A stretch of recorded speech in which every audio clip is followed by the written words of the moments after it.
Brought to you by TechnoSpark 20 series smartphones. I'm superhuman.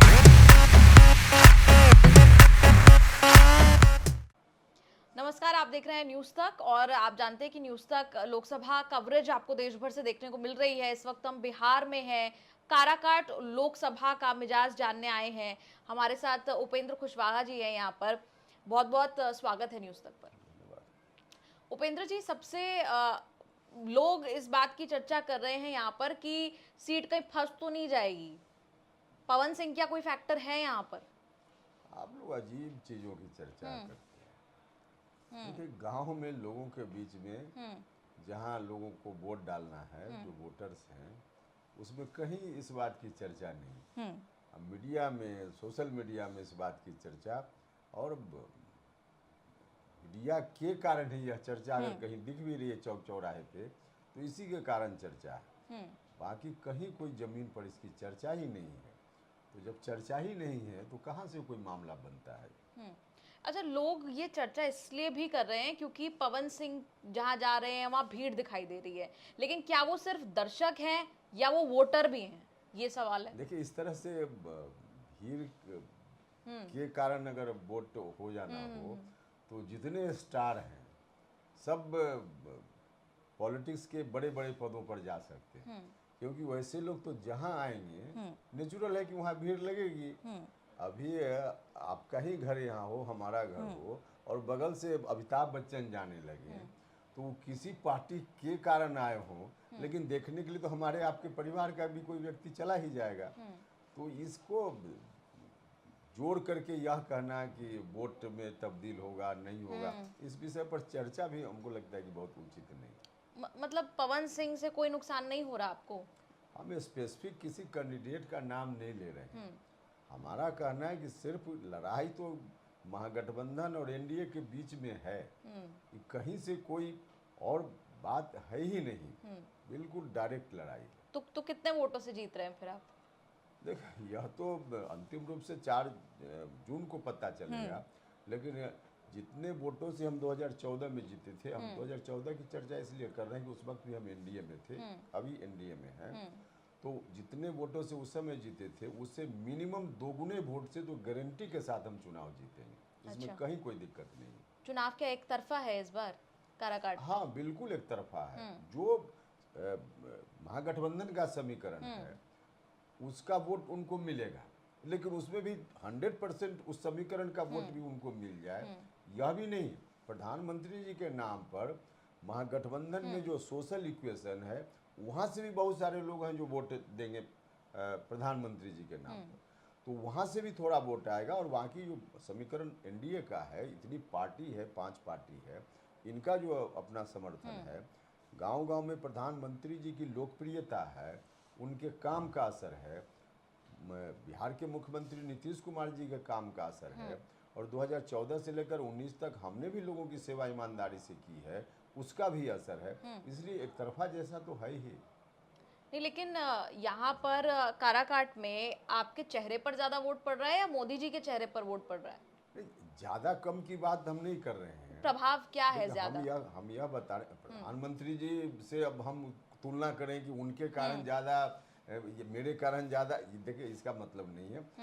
तीनों बातों का प्रभाव होगा। प्रधानमंत्री जी के काम का भी असर है, उनका जो कद है, स्वाभाविक रूप से देश का मान सम्मान उन्होंने बढ़ाया है, गांव के गरीब लोगों के लिए भी बहुत कुछ काम किया है, लोगों को फ्री में राशन देना, फ्री में घर, लोगों का इलाज के लिए 5 लाख रुपया तक का इंतजाम इत्यादि।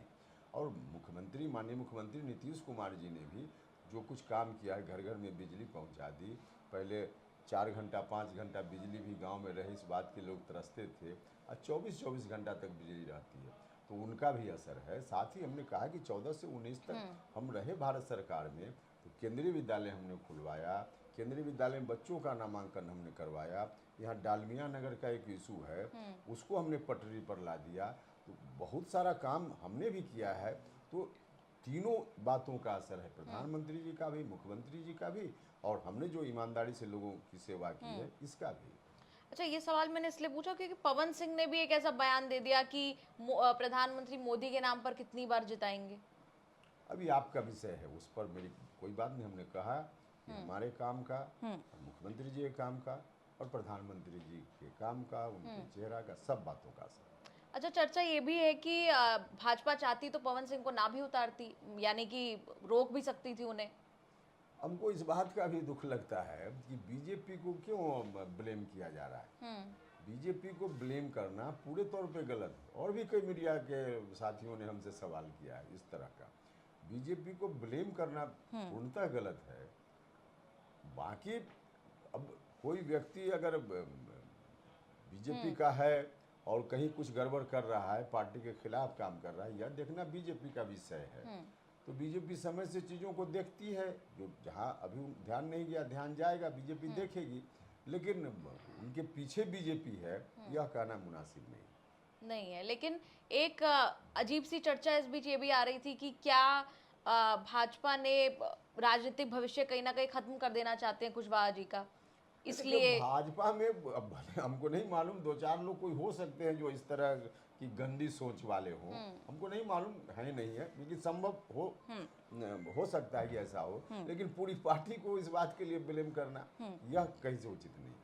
अच्छा, नीतीश कुमार जी का भी आपने नाम लिया, पहले आप नाराज भी थे, अभी कैसे संबंध है? नहीं, देखिए, नीतीश जी से व्यक्तिगत संबंध कभी हमारा खराब नहीं रहा। अच्छा। और पहले हम नाराज थे, जो बात उस वक्त हम बोलते थे, उन बातों पर आज भी हम कायम हैं। हम अलग भी थे। जिस समय की चर्चा आप कर रही हैं, उस वक्त भी हम लगातार कह रहे थे कि नीतीश जी ने अपने कार्यकाल में बहुत अच्छा काम किया है। डेवलपमेंट का मामला हो, बिहार को 2005 के पहले वाली जो स्थिति थी, खौफनाक मंजर उस समय था, उससे वापस लाने का मामला हो, इसमें मुख्यमंत्री जी ने बहुत अच्छा किया। हाँ, नीतीश कुमार जी जो अभी बीच में चले गए कुछ दिन पहले महागठबंधन की ओर, इस पर हमारा एतराज़ था कि जहाँ से बिहार को बाहर निकाला गया वही नीतीश कुमार जी चले गए। हमने पब्लिकली इस बात को हर जगह हमने कहा, और उसका हम यही आग्रह भी कर रहे थे नीतीश जी से कि वहाँ मत रहिए, इसका नुकसान होगा, पूरे सोसाइटी को नुकसान होगा, आपकी पार्टी को नुकसान होगा, वहाँ से आ जाइए। वहाँ से आ गए नीतीश जी। तो इसलिए हम जो बोलते थे उस समय, हम बिल्कुल सही बोलते थे, लेकिन उनके काम की कभी आलोचना हमने नहीं की, कभी व्यक्तिगत रूप से हमने उनकी आलोचना नहीं की है। हमारा संबंध, व्यक्तिगत संबंध उनका बहुत दिनों से है, तब भी था, आज भी है, आगे भी रहेगा। लेकिन अभी अच्छा फैसला उन्होंने ले लिया कुछ वक्त पहले, जो शामिल हो गए एनडीए में फिर से। हाँ, बिल्कुल बिल्कुल अच्छा फैसला। हम तो यही बार बार आग्रह कर रहे थे उनसे, और आग्रह कोई घर में बैठकर नहीं कर रहे, हम ऑन रिकॉर्ड बोल रहे थे, पब्लिक डोमेन में हम बात बोल रहे थे, तो आगे वहाँ से बहुत अच्छा किया उन्होंने। और अब जब आप जनता के बीच में जा रहे हैं, तो क्या वो मुद्दे होंगे काराकाट के जो आप उठाने वाले हैं? काराकाट में देखिए, एक तो कुछ मुद्दा जिसको हमने आगे बढ़ाया था उस समय, जिसमें डालमिया नगर का इशू है, यही डेहरी के बगल में। अच्छा। डालमिया नगर में पहले इंडस्ट्रीज का हब हुआ करता था, काफ़ी पहले, बरसों पहले। आज वहाँ कुछ भी नहीं है, कुछ भी नहीं, मतलब सारा जो उद्योग धंधा था सब बंद हो गया। तो जब हम 2014 में यहाँ से प्रतिनिधि हुए, तो उस वक्त हमको जानकारी मिली कि रेलवे का कोई कारखाना वहाँ लगाने का प्रस्ताव था, लेकिन वो प्रस्ताव ही था, उस पर कोई काम नहीं हुआ। बाद में पूरी जानकारी लेने के बाद हमने कोशिश की, वहाँ पुराना मलबा, जो पुरानी मशीनें वगैरह थी, स्क्रैप था, वहाँ पड़ा हुआ था। 100 करोड़ से ज़्यादा रेलवे ने उसका दाम निर्धारित किया था कि इतना में ऑक्शन में, नीलामी में कोई ले ले तो हम हटा देंगे। उसमें कोई तैयार नहीं हो रहा था। हमने रेल मंत्री से मुलाकात की, हमने मीटिंग कराई रेल मंत्री जी के सामने, और उसके बाद फिर वहाँ से फिर से उसका पुनर्मूल्यांकन हुआ, उसका दाम फिर कम हुआ, फिर नीलामी हुई, फिर कोई ले लिया, फिर उसको स्क्रैप हटाने का काम हुआ, धीरे धीरे हटा। इतना करते करते 6 महीना का समय लगभग बच गया हमारे पुराने कार्यकाल का, और उसी वक्त ऐसा संयोग हुआ कि हम मंत्रिपरिषद से बाहर हो गए। तो इस कारण से जहां हम पहुंचा दिए थे, देखिए, हम 6 महीना भी और उसी कार्यकाल में बचा हुआ 6 महीना और रह गए होते तो काम तो उसी वक्त शुरू हो गया रहता। लेकिन हमारे हटने के बाद ज्यों का त्यों रह गया। अब फिर लोगों ने आशीर्वाद दिया तो उस काम को आगे बढ़ाएंगे। उसके साथ साथ सिंचाई की बहुत सारी लंबित परियोजनाएं हैं इस इलाके में, उसको आगे बढ़ाएंगे। कुछ केंद्रीय विद्यालय हमने जिसको स्वीकृत किया था, भारत सरकार में आज भी स्वीकृत है, किसी कारण से नहीं हो पाया, उसको आगे बढ़ाएंगे, उसको करेंगे। और एक तो धान उत्पादन का बहुत बड़ा क्षेत्र है, शाहबाद का इलाका कहा जाता है धान का कटोरा है। तो धान पर आधारित कोई कृषि उद्योग लगे, ताकि किसानों को भी लाभ हो और फिर नौजवान लोगों को, बेरोजगारों को भी रोजगार मिले। तो इस तरह का काम है, मौका मिला तो इसको करें।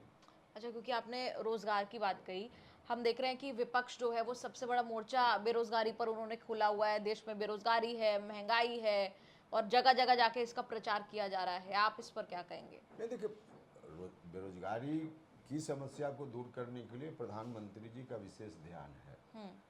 यह बात बिल्कुल फैक्ट है कि सिर्फ सरकारी नौकरी दे देने की बात करके बेरोजगारी की समस्या का समाधान नहीं हो सकता। भले कोई विपक्ष के लोग अब करते रहें कि नौकरी नौकरी नौकरी, सरकारी नौकरी से बेरोजगारी की समस्या का कहाँ हल निकलना है? सिर्फ उससे हल नहीं निकलना है। कुछ लोगों को भले उससे धंधा मिल जाएगा, तो वह तो एक बात है कि वैकेंसी है, उसमें लोगों को बहाल कर देना, लेकिन बेरोजगारी दूर करने के लिए जो दूसरे रास्ते हो सकते हैं उस पर काम करना पड़ेगा। और उसमें प्रधानमंत्री जी ने किया है 10 लाख रुपया तक बेरोजगार नौजवानों को, जिसमें सब्सिडी भी है, तो कोई धंधा कर पाए तो 10 लाख रुपया उसको मिलेगा। ये पहले से योजना चल रही है। अभी प्रधानमंत्री जी ने फिर कहा है इस बार अब उसको हम 20 लाख देंगे बेरोजगार नौजवानों को जो धंधा करना चाहे। तो इस तरह से और भी छोटा छोटा कई कार्यक्रम, कई योजनाएं ऐसी है जिसमें नौजवानों को रोजगार मिले, इस पर पहले से भारत सरकार का ध्यान है। जी। और इस बार यहीं पे काराकाट में आपके क्षेत्र में अलग अलग समाज के लोगों का मूड, अब तक आप गए हो उनके बीच में, कैसा मूड नजर आ रहा है? राजपूत किस दिशा में वोट करने जा रहे हैं? आप एकदम स्पेसिफिक किसी जात का नाम लेकर कह रही हैं। देखिए, उस पर हम क्या बताएं, लेकिन राजपूत जात को सीधे फिर कटघरा में खड़ा करना बिल्कुल गलत है। राजपूत समाज के लोग मुख्य रूप से, अब जात पर ही अगर आप चर्चा कर रही हैं, तो भाजपाई हैं। सब लोग नरेंद्र मोदी जी को प्रधानमंत्री बनते हुए देखना चाहते हैं। और जिसकी चर्चा कर रहे हैं कि राजपूत समाज उनको वोट शायद दे दे, उनको 10,000 5,000 जो लोग भी वोट देंगे, उससे जो महागठबंधन का उम्मीदवार है, माले का उम्मीदवार है, उसको फायदा होगा, यह बात लोगों को मालूम है। और किसी भी स्थिति में उस समाज के लोग या पूरे सोसाइटी के इंटरेस्ट में यह बात नहीं होगी कि माले का कोई उम्मीदवार जीत जाए यहाँ से, क्योंकि लोगों ने देखा है ना 2005 के पहले बिहार की क्या स्थिति थी। खासकर मगध और शाहबाद का इलाका नरसंहारों का दौर था। हर महीना, कोई सप्ताह नहीं बचता था जब लोगों की हत्या नहीं होती थी। तो फिर से वही स्थिति आ जाए, उस समाज जिसका नाम आप ले रहे हो, उस समाज के लोग भी नहीं चाहेंगे, दूसरे लोग भी नहीं चाहेंगे। इसलिए 10-5 हज़ार वोट बर्बाद करके क्या फ़ायदा मिले, यह बात लोगों के जेहन में है। इसलिए उस जाति को सीधे कटघरा में खड़ा करना मुनासिब नहीं है। अच्छा, ये जो काराकाट में जो चुनाव बाइपोलर हो सकता था, वो पवन सिंह ने ट्रायंगुलर बना दिया। अगर आप उसको मानते हैं कि वो ट्रायंगुलर कॉन्टेस्ट बन गया है, लगता है आपको नहीं बना है? हमने तो जो कहा उससे आपको अर्थ निकाल लेना चाहिए कि आपके सवाल का जवाब हमने दे दिया है। अब फिर बार बार उसी को आप घसीट कर ला रही हैं। चर्चा मतलब है ना, चर्चा बहुत ज्यादा हो रही है, भले ही वो वोटों में बदलता नहीं बदलता एक अलग बात है। अभी चर्चा आप कर रही हैं तो उस चर्चा में हम तो नहीं भाग लेंगे। उस चर्चा में जो बिना मतलब की चर्चा है, उस चर्चा में कोई दम नहीं है। अच्छा। तो उस चर्चा में हम अपना समय क्यों बर्बाद करें? आपको बर्बाद करना है तो करते रहिए। अच्छा, एक नेशनल पॉलिटिक्स से जुड़ा हुआ एक सवाल है कि राहुल गांधी, आपको लग रहा है कि जो मोर्चा आगे से लीड कर रहे हैं, भले ही ऑफिशियली अनाउंस नहीं किया हो, राहुल गांधी पर अपनी क्या राय रखते हैं? नहीं, अनाउंस ऑफिशियली नहीं किया हो, हमसे जो पूछ रही हैं, उसी गठबंधन में जो और लीडर्स हैं उनसे पूछ लीजिए। ममता बनर्जी जी से पूछ लीजिए कि राहुल गांधी जी को आप क्या, आप केजरीवाल जी से पूछ लीजिए, हालांकि अंदर हैं, उनसे पूछ लीजिए। आगे ठीक है, तो उनसे, उन्हीं लोगों से पूछ लीजिए ना, पता चल जाएगा कि राहुल गांधी जी ऑफिशियल तो नहीं, अनऑफिशियल आप पूछ रहे हैं, तो नेता बन सकते हैं क्या? सब लोग मान लेंगे क्या? उन्हीं लोगों से पूछ लीजिए। देखिए, वहाँ सिर्फ फुटबॉल की स्थिति है, वहाँ जितनी पार्टी उतने नेता, और कोई एक दूसरे को स्वीकार करने के लिए तैयार नहीं। अगर स्वीकार करने की स्थिति होती तो ऑफिशियल क्यों नहीं लोगों ने अनाउंस कर दिया? नहीं हो पाया, तो कोशिश लोगों ने की, लेकिन नहीं हो पाया क्योंकि एक दूसरे को लोग पसंद नहीं करते। अच्छा, हम आखिरी सवाल है कि हम जहाँ हम उत्तर प्रदेश में भी गए, अभी बिहार में हैं, तो वहाँ जब हम युवाओं से बात कर रहे हैं, खासतौर पर हम पटना में भी गए, पटना में आप जानते हैं कि युवा भारी संख्या में है, पढ़ते हैं यहाँ पर, तो वहाँ पर एक अंडरकरेंट जैसा दिखाई दिया कि रोजगार के मामले पे बहुत ज़्यादा विरोध सरकार का दिखाई दे रहा था। देखिए, असल में आप पटना में जिन नौजवानों से मिले हुए हाँ हैं जी। जो पढ़ते हैं, जी। वो सब लोग सरकारी नौकरी की जी। आकांक्षा अपेक्षा लेकर कर रहे हैं। तो वैसे लोगों में चर्चा हो सकती है इस बात की जो आप कर रही हैं, क्योंकि उनको तो लगता है कि हम परीक्षा दें या जो भी तरीका हो सकता है हमको सरकारी नौकरी मिल जाए, तो इसीलिए वैसी बात कर रहे हूँ। लेकिन वैसे नौजवानों को भी अब आप लोगों को भी चाहिए कि लोगों को समझाना कि भैया सरकारी नौकरी की एक सीमा है, सरकारी नौकरी से कैसे बेरोजगारी की समस्या का पूरा समाधान हो जाए। सच में कोई बताए हमको कि सिर्फ सरकारी नौकरी से बेरोजगारी की समस्या का समाधान हो जाए, ये संभव है क्या? कि कोई सरकार आ जाए, सरकारी नौकरी मात्र से नहीं होना है, कुछ लोगों को भले नौकरी मिलेगी, बेरोजगारी जितनी बड़ी समस्या हमेशा से रहती है, हर देश में हर जगह रहती है, तो इसका समाधान रोजगार का और दूसरा साधन निकाल कर होगा, सिर्फ सरकारी नौकरी से नहीं होगा। जी, कुशवाहा जी बहुत बहुत शुक्रिया न्यूज़ तक से जुड़ने के लिए। आगे के लिए आपको बहुत शुभकामनाएं, बहुत कैंपेन है आगे आपके लिए, बहुत तैयारी है। आप लोगों का इस पर क्या कहना है कमेंट्स में लिखकर जरूर बताएं। कैमरा पर्सन कोयल के साथ निधि तनेजा, न्यूज़ तक, काराकाट से।